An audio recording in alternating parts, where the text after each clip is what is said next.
TVN 한국교통방송입니다.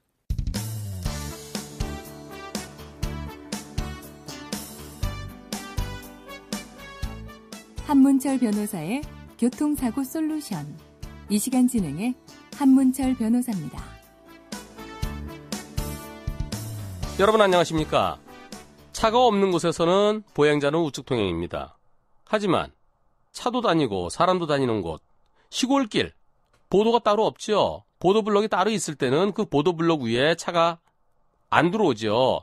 만약에 들어오면은 보도 침범 사고로서 11대 중과실로 처벌되죠. 보도블럭이 따로 없더라도 시멘트 블럭 같은 것을 연석선이라고 그럽니다. 쭈르륵 돌을 쌓는 곳. 그럼 그걸 뚫고 들어오지 않지요. 차가 들어올 수 없는 곳, 보도에서는 우측 통행입니다. 하지만 시골길에 보도블럭 없는 곳, 보도가 따로 없는 곳도 많이 있죠. 단순히 길 가장자리에 흰색 페인트로 쭉 칠해놓는 거, 길 가장자리 구역선이라고 그럽니다. 그 옆에 아스팔트가 좀 있고, 그리고 흙도 있고 돌멩이도 있고 풀도 있고 시골길이 대체로 그렇죠.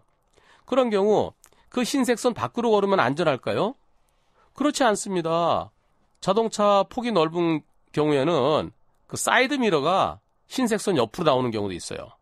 그리고 자동차 운전자가 잠깐 한눈 팔다 보면은 길 가장자리 구역선을 침범하는 경우도 있죠.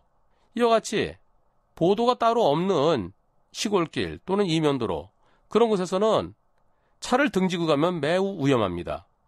뒤에 오는 차가 졸음운전할 수도 있고요. 음주운전할 수도 있고요. 또 핸드폰 보느라고 한눈 팔 수도 있습니다. 그럼 그 차가 이상하게 오는 거죠. 이상하게 오면은 내가 피해야 되겠죠.